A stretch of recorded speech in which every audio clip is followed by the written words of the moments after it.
Bismillahirrahmanirrahim. Alhamdulillahirabbil alamin. Wa bihi nasta'in ala umuri dunya waddin. Wassalatu wassalamu ala asyrafil anbiya'i wal mursalin. Sayyidina Muhammadin wa ala alihi wa sahbihi ajma'in. Assalamualaikum warahmatullahi wabarakatuh.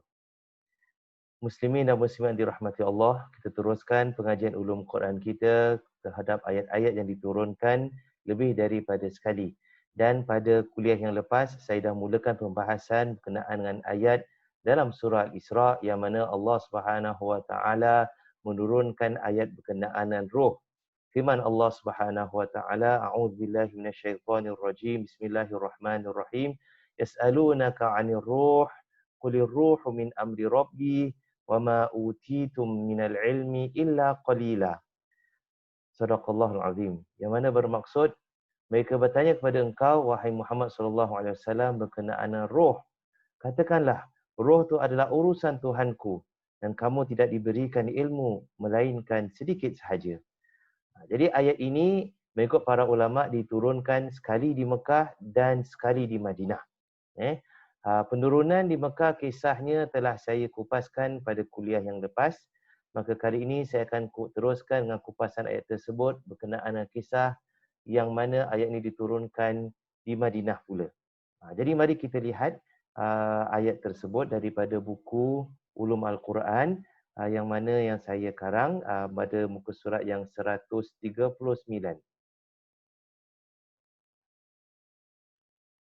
Muka surat 139 bahagian yang kedua iaitu berkenaan dengan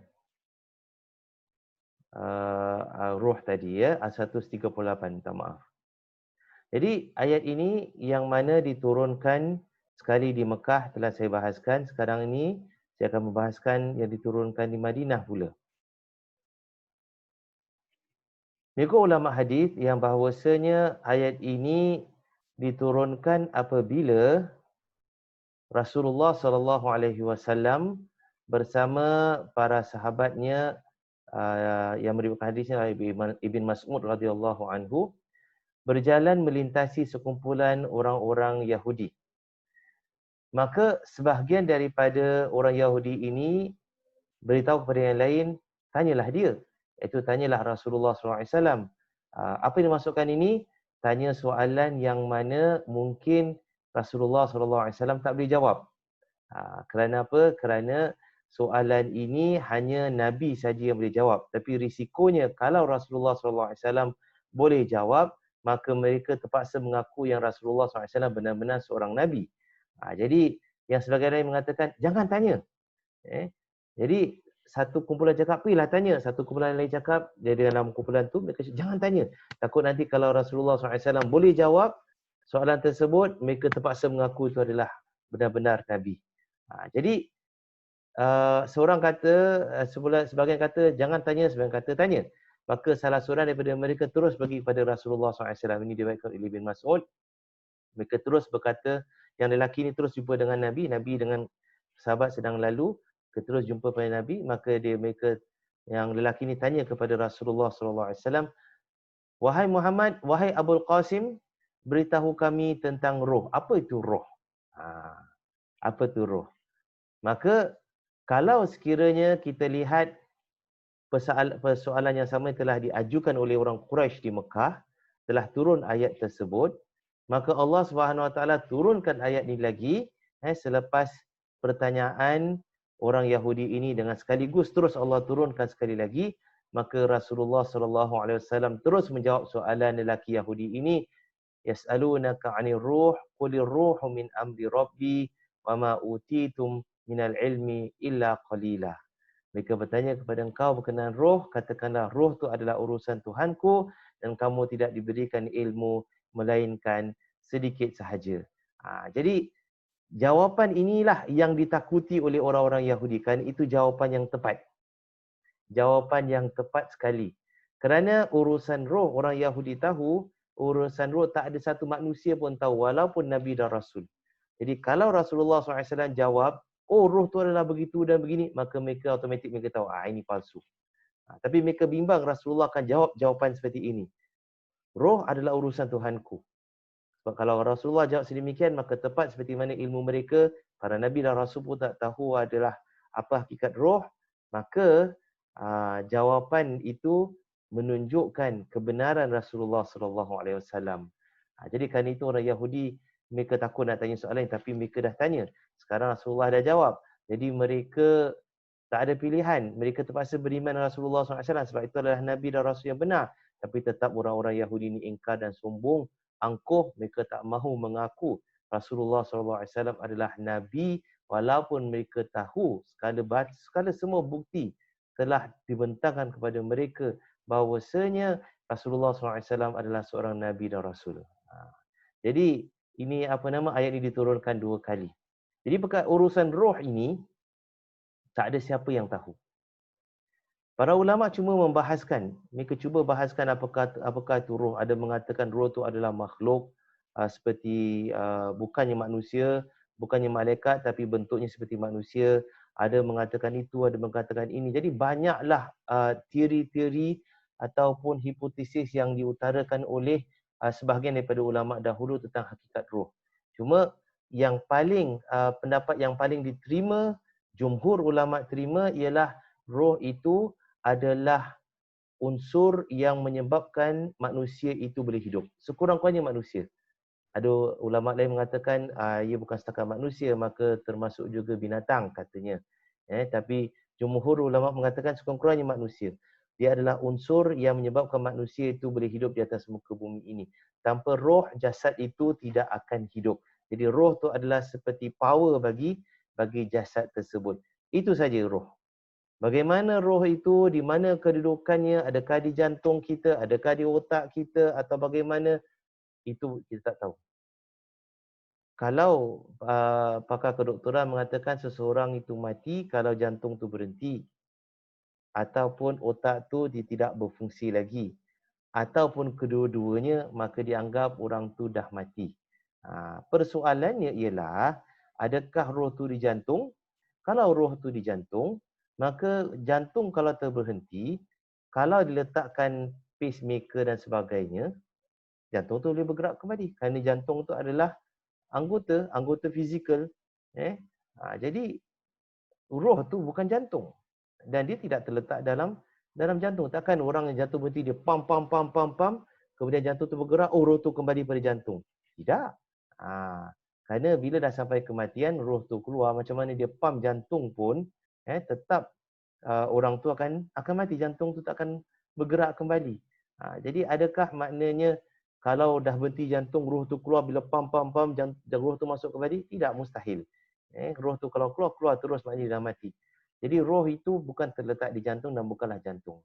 Roh tu juga bukanlah di otak. Kerana definisi brain dead yang menyebabkan orang tu dianggap sebagai clinically dead, dia dah mati secara klinikal, adalah otak dia dah tak berfungsi lagi, dah tak ada signal daripada otak dia. Tapi masalahnya, adakah dianggap mati atau tidak? Kerana otak dah tak berfungsi, tapi jantung dia masih berfungsi. Jantung dia masih gedebak-gedebuk, darah masih mengalir dan beberapa sistem-sistem badan masih lagi berfungsi. Kerana sistem-sistem badan ini, mereka berasal daripada bukan di tengah otak tersebut, tapi di belakang otak. Dia punya limbik punya bahagian tersebut. Jadi itu menyebabkan jantung tu boleh berfungsi dan sebagainya. Jadi ada orang yang otaknya brain dead tapi jantung gedebak-gedebuk. Adakah dianggap mati atau tidak? Jadi kita anggap okey, otak dah berhenti, jadi dia tu mati. Tapi takkan kita nak terus tanam sedangkan jantung dia gedebak-gedebuk. Takkan kita nak terus mandikan dia, kafankan dia sedangkan otak dia masih gedebak-gedebuk dan dia bernafas.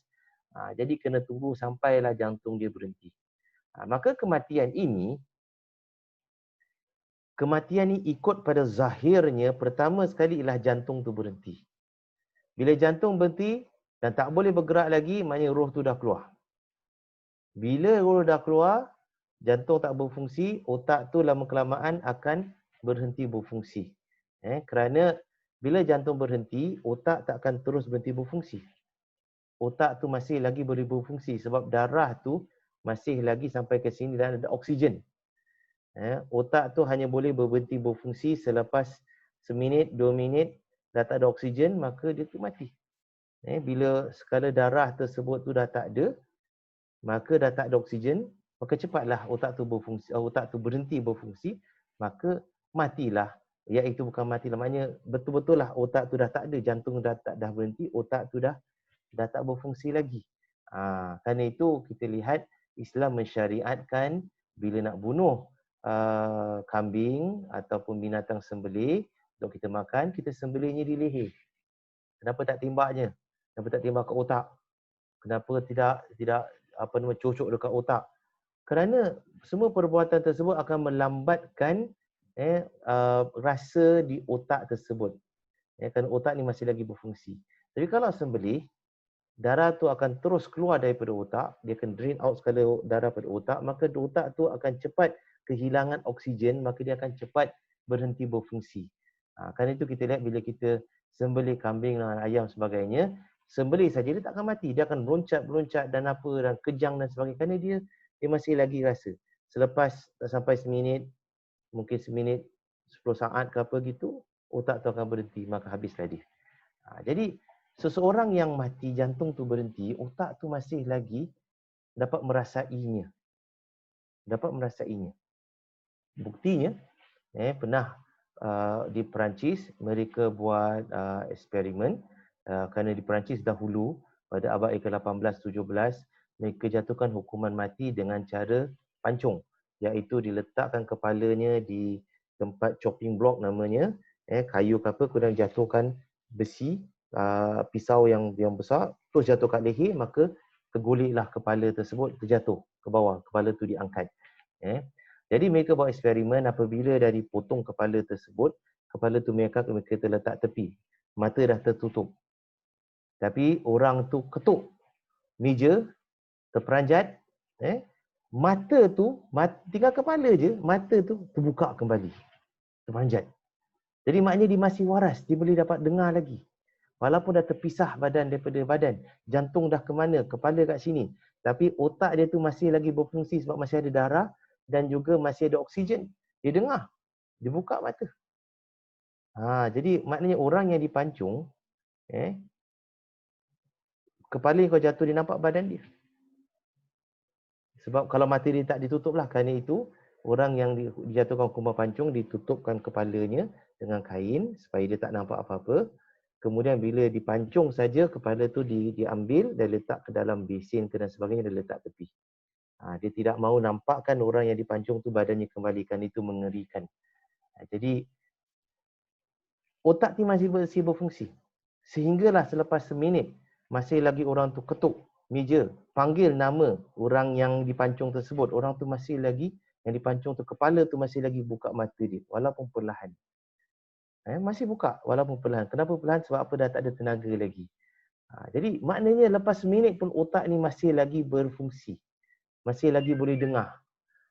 Jadi makanya kematian dengan jantung berhenti tak menyebabkan otak tu terus berhenti. Otak tu tetap berfungsi untuk beberapa saat, mungkin seminit, mungkin seminit setengah, mungkin ada yang sampai 2 minit, tapi jarang sampai 2 minit. Seminit setengah paling lambat. Lepas tu otak tu terus tak berfungsi lagi. Jadi begitulah. Jantung kalau berhenti, otak tu masih fungsi.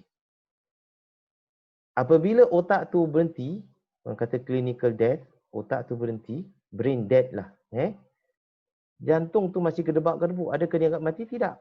Sampailah jantung tu berhenti dengan sendirinya. Jadi kematian itu adalah apabila pertama sekali jantung tu berhenti berfungsi.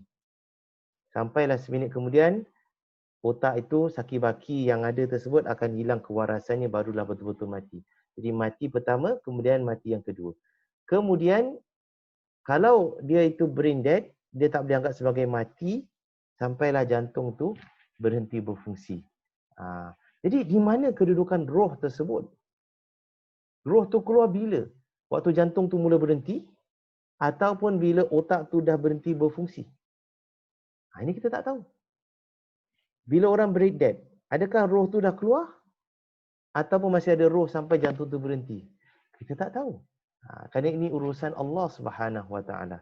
Kerana itu sesiapa yang mendakwa dia tahu tentang roh tu keadaan begitu dan begini dan sebagainya, maka ketahuilah bahawasanya orang itu hanya berkata-kata tanpa ada bukti daripada agama. bukti daripada Al-Quran, bukti daripada hadis Rasulullah sallallahu alaihi wasallam. Kerana tidak ada sesiapa yang tahu roh tu apa. Yang kita tahu bahawasanya Allah SWT beritahu kepada kita apabila Allah nak hidupkan manusia, Allah SWT tiupkan sebahagian daripada rohnya kepada diri manusia tersebut. Dan roh ini dah wujud sebelum manusia itu terbentuk janinnya, fizikalnya. Jadi apabila Allah tiupkan roh itu ke dalam janin tersebut, dan Allah tiup ni bukan Allah tiup direct, tapi Allah perintahkan malaikat Jibril untuk masukkan roh tu ke dalam jasad janin dalam perut ibu itu selepas 120 hari. Kita tahu selepas itu maka makhluk manusia ini pun hidup dengan roh dalamnya sampailah masa Allah perintahkan malaikat Israfil untuk cabutkan roh tersebut, maka roh itu dicabut keluar. Maka apabila roh tu dah keluar, maka orang tu mati. Bila hakikat time, exact time orang tu mati dengan rohnya keluar, itunya Allah SWT lebih mengetahui. Mungkin dengan brain, mungkin dengan jantung berhenti, dah keluar. Ataupun mungkin jantung kemudian dengan brain dead, kemudian brain tu tak berfungsi lagi, baru roh tu keluar. Itu Allah SWT lebih mengetahui, itu bukan urusan kita. Yang penting kita tahu roh itu adalah penggerak jasad ini. Tak ada roh, jasad itu tak bergerak. Kerana itu sebahagian ulama, segelintir ulama menyatakan boleh maksudnya gugurkan janin sebelum 120 hari. Tapi jumhur ulama mengatakan tak boleh. Apabila dah tahu saja ada janin, sama ada roh dah ada ataupun tidak, maka tetap tidak boleh gugurkan janin tersebut. Jadi ini berkenaan dengan roh. Jadi kita dah selesai pembahasan tentang roh. Kita sekarang berpindah kepada pembahasan yang ketiga, iaitu surah At-Taubah. Surah At-Taubah ayat 113, yang mana ini juga telah dibahaskan pada pembahasan sebelum ini. Berkenaan dengan ayat yang diturunkan ketika dalam pelayaran. Kalau masih ingat lagi lah, boleh rujuk pada kitab tersebut. Allah Subhanahu wa taala berfirman dalam surah Taubah ayat 113, A'udzu billahi minasyaitonir rajim. Ma kana lin-nabiyyi wal-ladzina amanu an yastaghfiru lil-musyrikin. أن يستغفروا للمشركين ولو كانوا أولي قربى من بعد ما تبين لهم أنهم أصحاب الجحيم. Sadaqallahul Azim. Maksudnya, makana lin-nabiyyi walladzina amanu. Tidaklah dibenarkan bagi nabi dan orang-orang yang beriman an yastaghfiru lil musyrikin, untuk mereka meminta ampun bagi orang-orang musyrik. Walau kanu uli qurba, walaupun mereka itu di kalangan kaum kerabat sendiri.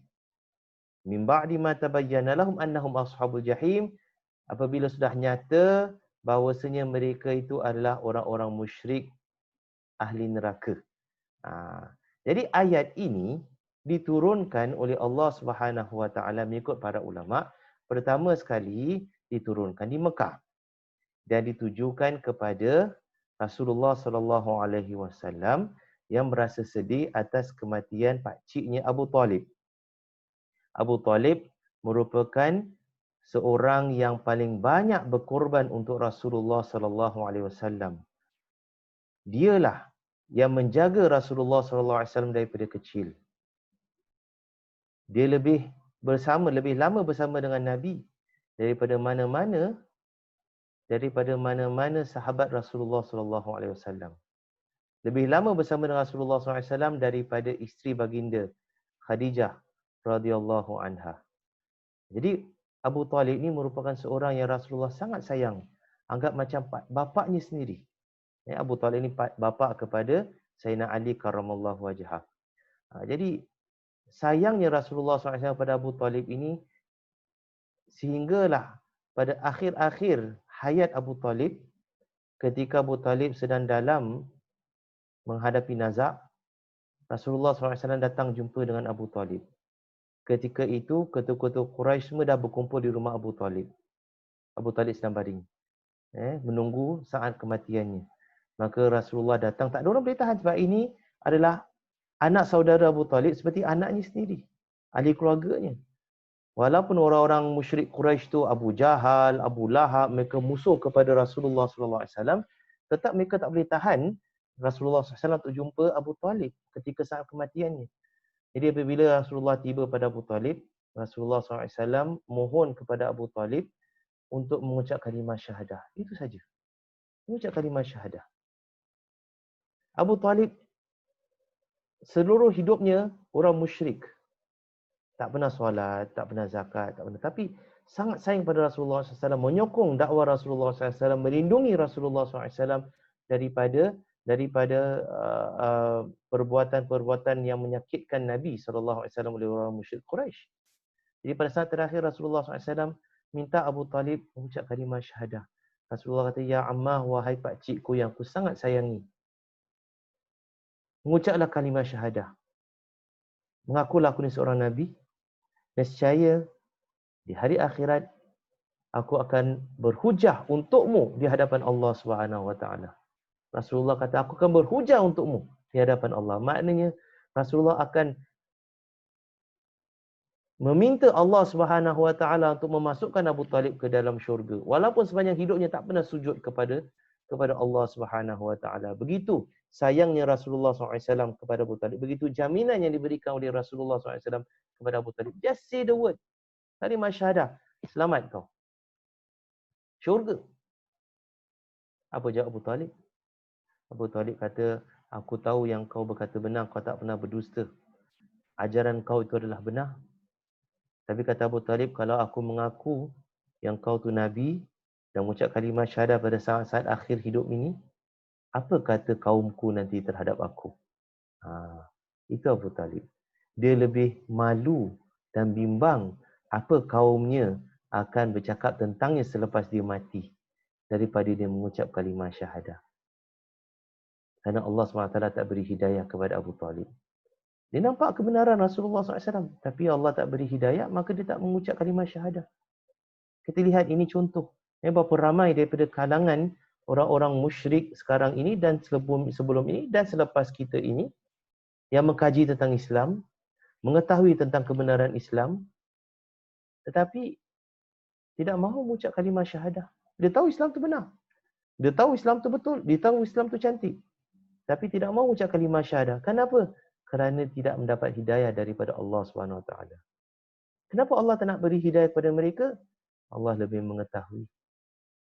Kerana itu kita sangat bersyukur kepada Allah SWT. Sangat-sangat bersyukur.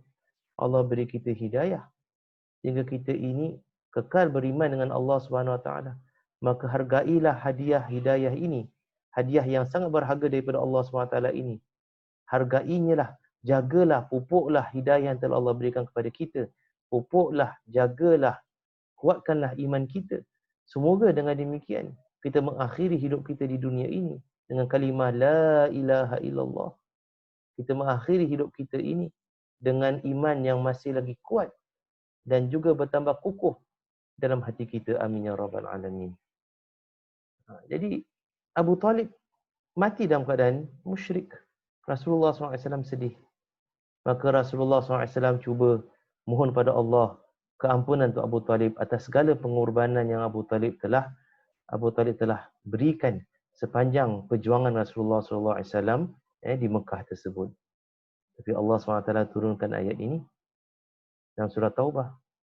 Tidak layak dan tidak patut bagi seorang Nabi dan orang mukmin, by extension, orang mukmin juga, untuk minta ampun bagi orang-orang musyrik setelah nyata untuk mereka bahawasanya orang-orang musyrik ini mati dalam keadaan syirik.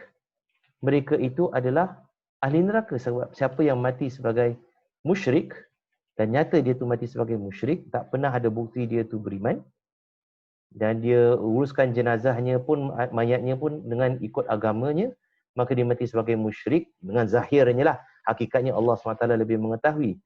Maka zahirnya dia mati sebagai musyrik, zahirnya dia ahli neraka. makanya orang Islam tak boleh minta ampun kepada mereka. Walau macam mana sayang pun orang Islam tu terhadap orang musyrik itu. Haram tu minta ampun. Dan kalau dia minta ampun pun, tidak akan dikabulkan oleh Allah Subhanahu Wa Taala. Jadi, pertama sekali ayat ini diturunkan di Mekah bersempena dengan Abu Talib. Kedua, mengikut setengah riwayat, bahawasanya ayat ini diturunkan kali kedua di Madinah ketika Rasulullah sallallahu alaihi wasallam ataupun selepas hijrah, ketika Rasulullah sallallahu alaihi wasallam balik ke Mekah dan dalam perjalanan ziarah kubur ibunya Aminah. Maka Rasulullah SAW, riwayat tersebut, Rasulullah menangis di tepi kubur Aminah.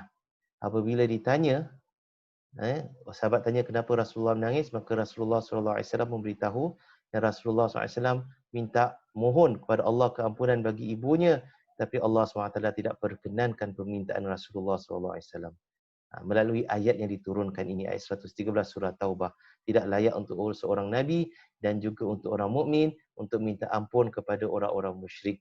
Setelah nyata mereka itu mati dalam keadaan musyrik.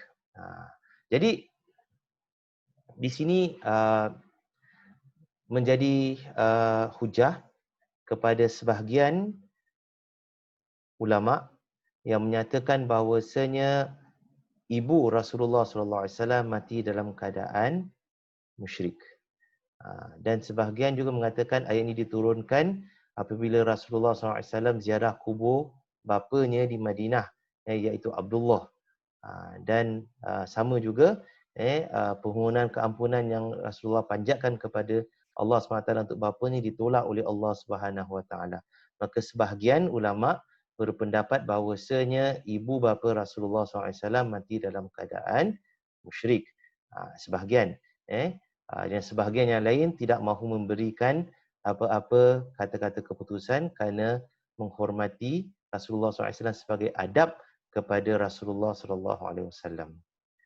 Jadi sebahagian orang mengatakan kalau Rasulullah SAW punya ibu bapa orang musyrik, bagaimana Rasulullah SAW ini status Rasulullah sebagai anak mereka, anak yang sah ke tak sah? Sedangkan kita tahu bahawasanya para nabi, mereka semua lahir daripada perkahwinan yang sah. Rasulullah SAW, keturunan Rasulullah SAW semuanya keturunan yang sah, bukannya keturunan perkahwinan yang tak sah ataupun keturunan zina. Tidak, na'udzubillah min dzalik, tidak. Rasulullah punya keturunan suci bersih sampailah kepada Nabi Adam alaihi salam. Ini kemuliaan yang Allah berikan kepada semua para nabi, termasuklah Rasulullah SAW.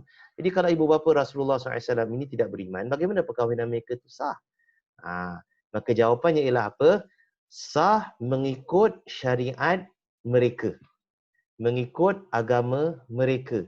Macam orang Kristian kahwin orang Kristian, ikut cara Kristian, sah ikut agama mereka. Tapi tak sah ikut agama kita. Jadi perkahwinan yang sah bukanlah terhasil daripada zina. Dan kita tak boleh kiaskan perkahwinan mereka tu tak sah kerana agama Islam mengatakan tak cukup syarat, wali tak ada ataupun saksi tak ada dan sebagainya, tak ada akad dan sebagainya. Tak boleh kiaskan sedemikian. Kenapa? Kerana hukum hakam perkahwinan dalam Islam ini adalah khusus untuk orang Islam sahaja. Yang mana hukum hakam diturunkan selepas kematian orang-orang musyrik yang berkahwin ikut kepada agama mereka. Jadi tetap Rasulullah SAW terhasil daripada perkahwinan yang sah. Cuma sebagian ulama mengatakan ayat ini menunjukkan ibu bapa Rasulullah SAW seorang yang musyrik. Walau bagaimanapun, apapun status ibu bapa Rasulullah SAW, kita tidak perlu untuk membesar-besarkan perkara ini kerana tidak ada manfaatnya. Malah sebaliknya, kita ini beradab dengan Rasulullah SAW, kita cinta dan sayang kepada Rasulullah SAW, kita tak payah nak hiburkan, nak ceritakan, nak tegakkan dan sebagainya. Kerana tidak ada manfaat langsung daripada pembahasan itu. Para ulama berkata sedemikian hanya kerana berdasarkan pembahasan akademik saja. Pembahasan akademik. Bukanlah untuk perbualan umum orang macam kita yang bukan ahli ilmu. Jadi kita tak perlu nak cerita lanjut. Kita serahkan urusan kepada Allah Subhanahu Wa Taala dan Allah lebih mengetahui tentang keadaan hamba-hambanya. Jadi ini pembahasan ayat yang ketiga ini, bahagian yang ketiga ini, iaitu Surah Taubah ayat 113 yang diturunkan sekali di Mekah dan sekali selepas hijrah ataupun dua kali selepas hijrah, satu di Mekah dan satu di Madinah. Dan Allah SWT lebih mengetahui tentang ayat-ayat yang diturunkannya. Jadi kita berhenti setakat di sini dahulu. InsyaAllah kita akan teruskan pembahasan dengan bahagian yang keempat nanti, iaitu surah Hud pada kuliah yang akan datang. Aqulu qawli hadha wa astaghfirullahal azim li wa lakum wa lisa'iril muslimin wal muslimat wal mu'minin wal mu'minat. Al-Fatihah hadratin Nabi Sayyidina Muhammadin sallallahu alaihi wa alihi wasallam ila arwahil muslimin wal muslimat wal mu'minat. Insyaallah ilahumul Fatihah. Bismillahirrahmanirrahim. Alhamdulillah. الرحمن الرحيم مالك يوم الدين إياك نعبد وإياك نستعين اهدنا الصراط المستقيم صراط الذين أنعمت عليهم غير المغضوب عليهم ولا الضالين. Bismillahirrahmanirrahim. Alhamdulillahirabbil alamin. Allahumma shalli wa sallim ala sayidina Muhammadin wa ala alihi wa sahbihi ajma'in.